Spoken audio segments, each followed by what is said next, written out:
Principal madam major contribution, మిగతా staff కూడా కొంచెం కాంట్రిబ్యూట్ చేసి క్యాన్వాసింగ్ కానీ మాకు కార్ ఫెసిలిటీ ఇస్తుంది క్యాన్వాసింగ్ చేయడానికి. తర్వాత పాంప్లెంట్స్ ఇండివిజువల్ స్టూడెంట్కి రీచ్ అయ్యేటట్టు ప్రతి స్కూల్లో రీచ్ అయ్యేటట్టు పాంప్లెంట్స్, పోస్టర్స్, మళ్ళీ ప్రతి విలేజ్లో ఒక పోస్టర్ వచ్చేటట్టు మా సొంత పైసలతో, ప్రిన్సిపల్ మేడం సొంత పైసలతోటి ఇవన్నీ పెట్టి మేము లాస్ట్ అక్టోబర్ నుండే మేము మంచి స్ట్రెంత్ కోసం ప్రభుత్వం నుంచి ఏమైనా గైడ్లైన్స్ మీకు ఏమైనా ఉన్నాయా ఈ రకంగా చేయమని? ప్రభుత్వం నుండి గైడ్లైన్స్ అంటూ ఏముండవు. స్టూడెంట్స్ స్ట్రెంత్ ఇంప్రూవ్ చేయండి, క్యాన్వాసింగ్ చేయండి అని ఉంటుంది. దానికి వేరియస్ మనమే వెతుక్కోవాలి వేస్, ఎట్లా చేయాలి, ఎట్లా దానికి పద్ధతులు మనం వెతుక్కొని ఆ విధంగా అవలంబించుకుంటే మనకు స్ట్రెంత్ ఎక్కువ ఇంప్రూవ్ చేయాలని, ఈసారి మంచి స్ట్రెంత్ వస్తుందని ఆశిస్తున్నాము. సార్ అయితే ఇప్పుడు ఈ పాంప్లెంట్ చేయించారు కదా, ఎంత ఖర్చు అయింది? ఇది రౌండ్ అబౌట్ 20,000 పోస్టర్స్తో సహా.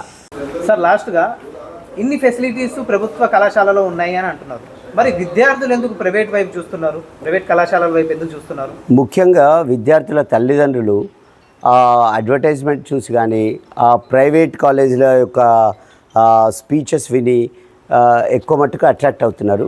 వాళ్ళు కూడా అక్కడ డిసిప్లిన్ ఉంటుందని, ఇక్కడ ప్రైవేట్ కాలేజ్ చేస్తే కొన్ని ఫుల్ ఫ్లెడ్జ్డ్ స్టాఫ్ ఉండరని, స్టాఫ్ ట్రాన్స్ఫర్ అవుతారని రకరకాల కారణాలు చెప్పి ఆ స్టూడెంట్స్ యొక్క పేరెంట్సే ఎక్కువ మోటివేట్ అయ్యి అందరినీ ప్రైవేట్ కాలేజ్లో ఇస్తున్నారని అనుకుంటున్నాను. ఇక్కడైతే మాకు అట్లా ఉండదు. ఇప్పుడు గవర్నమెంట్ కాలేజెస్ అన్నీ కూడా ఫుల్ ఫ్లెడ్జ్డ్ స్టాఫ్ వచ్చినారు. అందరు రెగ్యులరైజ్ స్టాఫ్, అందరు కూడా 10 to 12 ఎక్స్పీరియన్స్ ఉన్న స్టాఫే ఉన్నారు. సో మంచి బిల్డింగ్స్ ఉన్నాయి, ప్రతి కాలేజీకి కూడా బిల్డింగ్స్, ఇన్ఫ్రాస్ట్రక్చర్ అంతా ఉంది. దాని తర్వాత మాకు స్కాలర్షిప్ వస్తుంది, కానీ వాళ్ళకి స్కాలర్షిప్స్ ఏదైతే ఉందో స్టూడెంట్ స్కాలర్షిప్స్, వాళ్ళ ప్రైవేట్ వాళ్ళు మేము 100 రూపీస్, వాళ్ళు 100 రూపీస్ తీసుకొని అడ్మిషన్ ఇస్తారు, మేము స్కాలర్షిప్ క్లెయిమ్ చేసుకుంటారు. కానీ మాకు ఆపర్చునిటీ లేదు. మేము అన్నీ ఫ్రీగానే ఇస్తాం, free books, free education, free అన్నీ. సో తల్లిదండ్రులకు విజ్ఞప్తి ఏంటంటే ఒక్కసారి వచ్చి గవర్నమెంట్ కాలేజెస్ని కూడా విజిట్ చేయండి, చూడండి, చూసి అక్కడ స్టాఫ్తోని, ప్రిన్సిపాల్తో ఇంటరాక్ట్ అయ్యి ఎట్లా అసలు జాయిన్ చేయాలా లేదా అనేది చూసుకోవాలి. అంతేగాని ఈ వాళ్ళ ఉపన్యాసాలు, అడ్వర్టైజ్మెంట్స్, వాళ్ళ ఫస్ట్ సెకండ్ ర్యాంకులు విని మోసపోవద్దని.